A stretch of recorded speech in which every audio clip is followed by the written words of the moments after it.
East India company के उरूज की दास्तान। 1608 में विलियम हॉकिंस नाम का एक अंग्रेज सूरत की बंदरगाह पर उतरता है। इस वक्त का बादशाह जहांगीर इस फरंगी से मिलता है। हॉकिंस उससे कहता है, हम सिर्फ तिजारत चाहते हैं, हुकूमत नहीं। लेकिन ये सिर्फ एक झूठ था।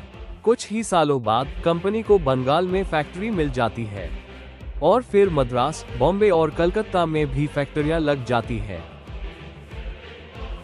आखिर एक तिजारती कंपनी पूरे बड़े सगीर पर कैसे काबिज हुई? क्या वाकई मलिका एलिजाबेथ अव्वल के कहने पर यह सब कुछ हुआ? हम आपको दिखाते हैं इस किस्त में। हुआ कुछ यूं के वक्त के साथ कंपनी ने बड़े सगीर के वसीह इलाकों और हांगकांग पर कंट्रोल हासिल कर लिया। अपने उरूज पर यह कंपनी दुनिया की सबसे बड़ी कॉरपोरेशन समझी जाती थी, मुख्तलिफ पहलुओं से।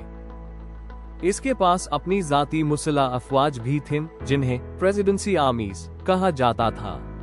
इनकी मजमूई तादाद तकरीबन 2,07,000 सिपाहियों पर मुश्तमिल थी, जो कभी कभी ब्रिटिश फौज से 2 गुना ज्यादा होती थी। इसके बनाने वाले William Cavendish, George Clifford, John Hart, James Lancaster, John Spencer, John Watts वगैरह थे। मलिका एलिजाबेथ ने जॉर्ज अर्ल ऑफ कम्बरलैंड और दूसरे 218 अफराद की दरख्वास्त पर मुस्बत रद्द अमल दिया।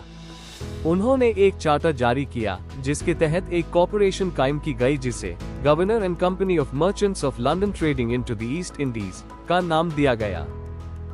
इस चार्टर में थॉमस स्माइथ को कंपनी का पहला गवर्नर बनाया गया।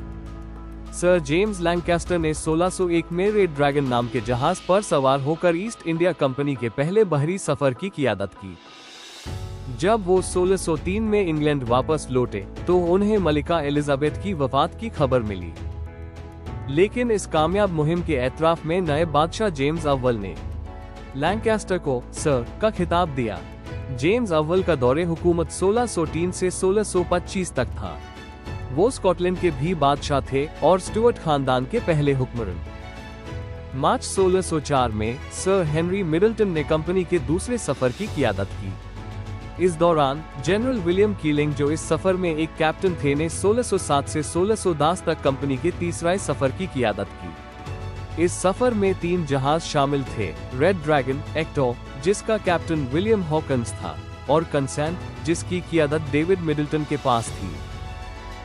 स्पेन, पुर्तगाल और डच से जंग के बावजूद बड़े सगहीर में ये कंपनी कैसे मजबूत हुई? बड़े सगहीर में फैक्ट्रियां कहां लगाई गई?